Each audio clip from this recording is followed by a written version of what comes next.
Hi friends, welcome to my channel Lasya Putluri. అందరూ అడుగుతున్నారు YouTube నుంచి ఎంత మనీ వచ్చింది, ఎప్పుడు వచ్చింది, మానిటైజేషన్ అయిందా లేదా అంటే నేను చెప్పేది ఎవరు నమ్మట్లేదు అన్నమాట. ఒక సాంగ్ అయిపోయింది కదా, మనీ రాకుండానే ఇంకో సాంగ్ తీస్తున్నారా, ఖచ్చితంగా మనీ వచ్చి ఉంటుంది అని చెప్పి అందరూ అడుగుతున్నారు. నేను ఖచ్చితంగా దానికోసమే వీడియో చేస్తున్నాను అనమాట. అసలు మనీ వచ్చిందా రాలేదా అనేది అయితే నేను క్లారిటీగా చెప్తాను. దానికంటే ముందు కొన్ని క్వశ్చన్లు అడుగుతున్నారు, వాటికి సమాధానం చెప్పి తర్వాత లాస్ట్లో దాని గురించి మాట్లాడుకుందాం. ఫస్ట్ సాంగ్ ఎలా రాయగలిగావు, ఎలా రాసావు, నీకు అలాంటి థాట్స్ ఎలా వచ్చాయి, ఫస్ట్ టైం రాసావా, ఇంతకుముందు ఏమైనా రాసావా, క్వశ్చన్లన్నీ చాలా అడుగుతున్నారనమాట. ఓకే, నేనైతే ఫస్ట్ టైమే సాంగ్ రాశానండి. అంటే అంతకుముందు పెళ్ళైన కొత్తలో ఒక 5-6 ఇయర్స్ బ్యాక్ కూడా సాంగ్స్ రాశాను. కాకపోతే అప్పుడు యూట్యూబ్ మీద అవగాహన లేదు, ఎలా దాన్ని బయటికి తీసుకెళ్ళాలని అంత ఎక్స్పీరియన్స్ కూడా లేదనమాట. ఇప్పుడు కూడా అంత అవగాహన లేదు, కానీ స్టార్ట్ చేసి చేస్తుండగా కొంతమంది పరిచయం అయ్యి అలా యాక్చువల్గా నాకు ఎప్పటి నుంచో ఇంట్రెస్ట్ అనమాట చేయాలని. కానీ పెళ్ళికి ముందు అంటే అస్సలు మా నాన్నలు ఎంకరేజ్ చేసేవాళ్ళు కాదు. ఒకరోజు మా చెల్లెల పెళ్ళిలో డ్యాన్స్ వేసానని చెప్పి ఆ రోజు మళ్ళీ రోజు నుంచి కాలేజీకి కట్ చేస్తాను, ఇంకా పంపించను అని చెప్పి పెద్ద గొడవ వేశారనమాట.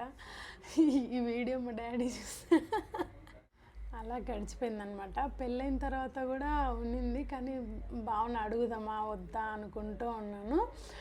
ఒకరోజు అలా ఒక రాయి వేసాను, అది గట్టిగానే తగిలింది. పర్లేదు, చేసుకో, సరే నీ ఇష్టం అని చెప్పి అప్పటి నుంచి బాగా సపోర్ట్ చేశాడు. తనకి రాకపోయినా సరే నా కోసం నేర్చుకొని రీల్స్ చేస్తున్నాడు బాగా. ఇంకా అలా రీల్స్, కామెడీ రీల్స్ మేము ఎలా ఉంటే అలా న్యాచురల్గా చేయడం స్టార్ట్ చేసినాం. అట్లా చేస్తా సాంగ్ ఒకసారి రాశాను అనమాట. అది చూపించాను బావకి, బాగుందని చెప్పి చెప్పినాడు. అలా 2-3 అడిగాను, ఓకే సాంగ్ బాగుంది చేయొచ్చు అని చెప్పి చెప్పినారు. అందుకని కొంచెం ధైర్యం చేసి కొంచెం ఒక అడుగు ముందుకేసి సాంగ్ని అయితే ముందుకు తీసుకెళ్ళి ఇలా అయిపోయిందనమాట.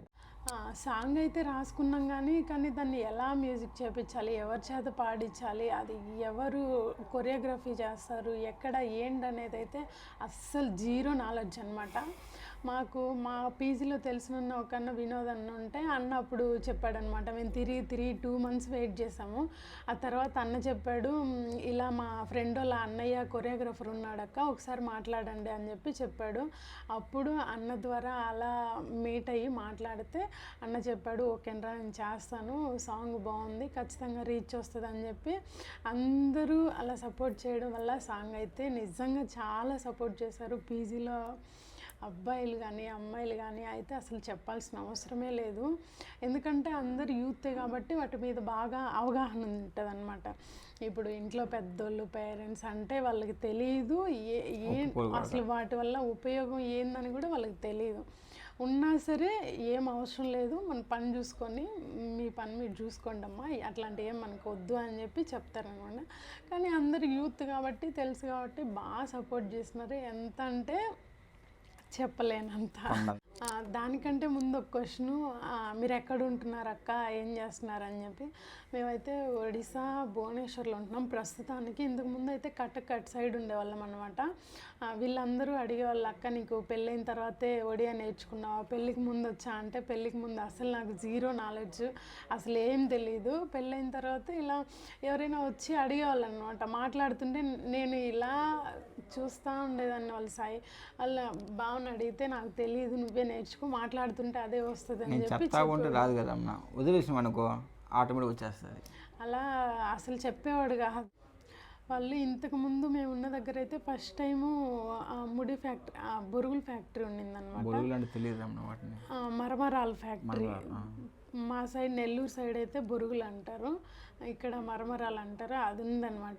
అక్కడైతే అందరూ ఎక్కువ మర్యాదలు ఎక్కువ. నేను పెళ్ళి రాగానే పెళ్ళికి ముందు ఒక 2 years ముందు నుంచి ఇక్కడే ఉండేవాడు. అందరూ ఎప్పుడు వస్తుంది రెడ్డి, మీ వైఫ్ ఎప్పుడు వస్తుంది అని అడిగేవాళ్ళంట. నేను వచ్చిన తర్వాత అందరూ పట్టుకొని లాక్కోబోతున్నారు. వాళ్ళు ముసుగులు వేసుకొని ఉంటారు కదా, నాకు భయం వేస్తుంది. వాళ్ళు చిన్న చిన్న ఇల్లులు గుడిసెలాగా ఉంటాయి కదా, అన్నీ అలా ఉండే ఉండేటి. నాకు చూస్తే భయం వేసేది, రండి అని పట్టుకొని లాక్కుపోయేవాళ్ళు. అంటే అంత అభిమానం చూపిస్తారు. కొద్ది రోజుల తర్వాత యూట్యూబ్ ఛానల్ స్టార్ట్ చేసినాం అనమాట. అలా చిన్న చిన్న రీల్స్ చేసుకుంటూ ఇలా ఓకే అవన్నీ వదిలేస్తే ఇంకా సాంగ్ విషయానికి వస్తే ఫస్ట్ టైం షూటింగ్ అనమాట. ఫస్ట్ టైం షూటింగ్కి నేనైతే చాలా కంగారు పడ్డాను. చుట్టూ జనాలు అందరూ చూస్తున్నారు, ఎలా చేయాలి, కొంచెం సిగ్గు, కొంచెం మొహమాటం, కొంచెం ఇది అది అన్నీ ఉన్నాయి. కానీ అలా అయిపోయింది, బాగా అయింది షూటింగ్ అయితే. నీకెలా అనిపించింది బావ? నాకు భలే భయం వేసింది సార్. అంటే చుట్టూ జనాలు చూస్తూ ఉండరు, వాళ్ళ మధ్యలో మనం పోయి డ్యాన్స్ చేయాలి, స్టెప్పులు వేయాలి. అప్పటికి 2 days ప్రాక్టీస్ చేశాను డ్యాన్స్ స్కూల్లో. చేసినా కానీ సరిపోలా. ఫస్ట్ ఒక గంటలోగా ఒక బిట్ అయిపోయింది. ఆ తర్వాత ఉంది అసలు మజా అంటే మజా కాదు. అసలుకి ఎప్పుడెప్పుడు కెమెరా పెడుతుందా, డ్యాన్స్ ఆద్దామా అంత బాగా అనిపించింది. అప్పటి నుంచి అలా జరిగిపోయింది పాట నిదానంగా కొంచెం. కానీ ఇది మా ఫస్ట్ పాటని ఎందుకన్నా అంటే, నేను ఫస్ట్ అమ్మాయిని చూడ పెళ్లి చూపుల్లో, దాన్ని ఉద్దేశించుకుని అమ్మాయి ఒక్కసారి చూస్తేనే పిల్ల నేను అనే టైటిల్ తోటి పాట రాసుకొని దానికి వీడియో సాంగ్ చేద్దాం అనుకున్నాం. కానీ ఫస్ట్ పాటని కాదు, మా పాట, మమ్మల్ని ఉద్దేశించుకొని పాడిన పాట. ఎలాగైనా సరే దీన్ని పాడించాలి, చెయ్యాలి. ఎంత మనీ ఖర్చు గురించి కాదు కానీ నాకు జ్ఞాపకంగా ఉంటుంది. అందుకోసమే అని చెప్పి దగ్గరుండి పాట పాడించుకొని కొరియోగ్రాఫ్ చేయించుకొని నీట్గా దాన్ని సక్సెస్ఫుల్గా కంప్లీట్ అయిపోయింది. కానీ మా ఛానల్ కొత్త ఛానల్, సబ్స్క్రైబర్స్ పెద్దగా లేదు మాకు. కానీ మన ఛానల్ పెడితే పోద్దా లేదా అని డౌట్. కానీ అంటే పోయిన కాడికి పోయినా పర్లేదు, కానీ పోయినా పోకపోయినా ఏంటంటే మా సాంగ్ మా ఛానల్లోనే ఉండాలని చెప్పేసి మేము మా ఛానల్లోనే పెట్టుకున్నాము. అది ఈరోజు కాకపోయినా ఏదో ఒక రోజు పోతుందనే నమ్మకం అయితే మాకుంది ఖచ్చితంగా. ఎందుకంటే సాంగ్ అందరికీ నచ్చింది, అందరూ చాలా బాగుందని చెప్పారు. ఇంకా మానిటేషన్, అదే మనీ వచ్చిందా, మానిటేషన్ అయ్యిందా అనే క్వశ్చన్కి ఆన్సర్ అయితే ఇంకా మానిటేషన్ అయితే అవ్వలేదు. నేను ఆ విషయం డైరెక్ట్గా చెప్పినా సరే ఎవరు నమ్మట్లేదు. నమ్మినా నమ్మకపోయినా ఇదే నిజం అనమాట. మానిటేషన్కి దగ్గరలో ఉంది. మేబీ ఈ సాంగ్తో అయిపోవచ్చని ఖచ్చితంగా అనుకుంటున్నాం. నెక్స్ట్ సాంగ్ ఏడోకే బుజ్జి అని ఒక సాడ్ సాంగ్ అనమాట. ఈ సాంగ్ మీకు అందరికి ఖచ్చితంగా నచ్చుతుంది. ఫస్ట్ సాంగ్ కూడా మ్యాక్సిమం చాలామంది అక్క నేను 5 times చూశాను, అక్క రామరాథోడ్ సాంగ్లా ఉంది, చాలా బాగుంది సాంగ్ అని చెప్పి చాలా కామెంట్స్ వచ్చాయి. ఇంకా ఎవరైనా చూడకపోతే లాస్య పుట్లూరి యూట్యూబ్ ఛానల్లో ఒక్కసారి చూస్తేనే పిల్ల నిన్నని చెప్పి సాంగ్ ఉంటుంది, అందరూ చూడండి. చాలా అంటే ఫస్ట్ టైం అయినా సరే చాలా బాగా వచ్చిందని మేము అనుకుంటున్నాం. ఒకసారి మీరు చూసి మీ ఒపీనియన్ కూడా ఒకసారి షేర్ చేయండి కామెంట్లో. నెక్స్ట్ పాటకు ఒక తొందరలోనే రాబోతుంది, ఏడోకే బుజ్జి అని చెప్పి సాడ్ సాంగ్ అనమాట. సాడ్ సాంగ్ అయినా సరే అందరికీ, నాకైతే మ్యాక్సిమం సాడ్ సాంగ్లే నచ్చుతాయి. ఎందుకంటే కొంతమంది సాడ్కి కనెక్ట్ అవుతారు, కొంతమంది లవ్ సాంగ్స్కి, ఇంకొంతమంది సంథింగ్ ఎవరికి ఐటమ్ సాంగ్స్కి ఎవరికి నచ్చినాయి వాళ్ళు ఆ వేలో ఉంటారనమాట. కానీ సాడ్ సాంగ్ లవర్స్ కూడా చాలామంది ఉన్నారని నాకు ఈ మధ్య కాలంలోనే తెలిసింది. ఈ పాట ఏంటంటే మాకు వచ్చిన అనుభవాలు, మాకు వచ్చే చిన్న చిన్న గొడవలు, ప్రతి భార్య భర్తకి ఉండేటువంటి గొడవలు కానీ ప్రేమలు కానీ అన్నీ. అంటే ఇప్పుడు మ్యాక్సిమం భర్త అన్న తర్వాత సంపాదిస్తాడు భార్య కోసం, తను పట్టించుకోలేదని భార్య.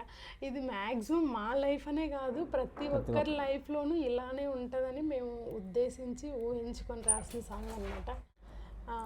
ఎక్కువ ఆశ లేదు, మా కష్టానికి తగ్గట్టు వ్యూస్ వస్తే చాలు. ఇంకా అంతకు మించి ఫస్ట్ సాంగ్ అయితే విజయనగరంలో పాడించాము, పల్సర్ బైక్ రమణన్నయ్య పాడాడు. ఇంకా కొరియోగ్రఫీ వచ్చేసి రితిక్ మాస్టర్ చేశారు. ప్రమోషన్లు వచ్చేసి రాయల్ మేక్ రమణన్న చేశాడు. అన్న ఏంటంటే నిజంగా చాలా మంచి మనసు రాయల్ మేక్ రమణన్న. ఆమ్, ఆ, డబ్బు పరంగా కొంతమందికి హెల్ప్ చేస్తారు, ఇలా ప్రమోషన్లు చేసి కొత్త కొత్త యూట్యూబర్స్ని ఎంకరేజ్ చేస్తూ ఇంకొంతమందికి సహాయం చేస్తాడనమాట. నిజంగా థ్యాంక్ యూ సో మచ్ ఆ ఇద్దరు రమణన్నయ్యలకి, రితిక్ మాస్టర్కి, ప్రతి ఒక్కరికి మాకు సపోర్ట్ చేసిన అందరికీ thank you thank you thank you so much. కానీ మన రితిక్ మాస్టర్ మటుకు మంచి దోస్తు, మంచి అంటే దోస్తు. మాకు అందరూ బాగా ఒక ఇంట్లో పర్సన్స్ లాగా అందరూ అలా దగ్గరైపోయారనమాట. ఇంకా రితిక్ మాస్టర్ అయితే చెప్పాల్సిన అవసరం లేదు పాపం, అన్నీ ఒక కొరియోగ్రఫర్గా, డ్యాన్సర్గా అన్నీ ఆయనే దగ్గరుండి చూసుకున్నారు. అంటే మాకు అంతగా ఐడియా లేదు వాటి గురించి, సో అన్నయ్య అన్నీ దగ్గరుండి చూసుకున్నాడనమాట. కొరియోగ్రఫీ రీజనబుల్ కాస్ట్కి మంచిగా కొరియోగ్రాఫ్ చేస్తాడు. ఫస్ట్ సాంగ్కి మాకు మంచిగా అనిపించింది, అందుకే సెకండ్ సాంగ్ కూడా అన్నకే ఇచ్చేసామన్నమాట. సెకండ్ సాంగ్, థర్డ్ సాంగ్ కూడా అన్నకే ఇచ్చేసాము. ఎవరికైనా ఇంకా తక్కువలో మంచిగా కావాలంటే రితిక్ మాస్టర్ బాగా చేస్తారు. ఎవరికైనా కావాలంటే కాంటాక్ట్ అవ్వచ్చు, యూట్యూబ్లో ఉంటుంది Ritik master choreography YouTube channel అని చెప్పేసి. ఎవరైనా కావాలనుకుంటే కాంటాక్ట్ అవ్వచ్చు. మాకు ఇలా కెమెరా ముందు మాట్లాడడం ఫస్ట్ టైం అనమాట. తేజ చూడు మాకు తేజ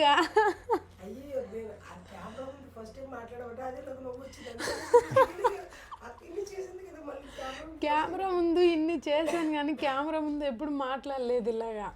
జస్ట్ వాయిస్ డబ్బింగ్ ఇచ్చాం కానీ ఇలా డైరెక్ట్గా మాట్లాడాలంటే కొంచెం ఫస్ట్ టైం అనమాట. బై మిస్టేక్ ఏమన్నా మిస్టేక్స్ మాట్లాడుంటే ఎవరు ఏమనుకోవద్దు, మా వాళ్ళు పక్క నుంచి నవ్వుతున్నారు. మా మురళీగాడైతే అసలు చెప్పాల్సిన అవసరం అదే విషయం. యూట్యూబ్ నుంచి అయితే మనీ ఏమి ఇంతవరకు రాలేదు, వస్తే ఖచ్చితంగా ఫస్ట్ మీకే చెప్తాం. రావాలని తొందరగా అందరు కోరుకోండి. Okay bye. బాయ్.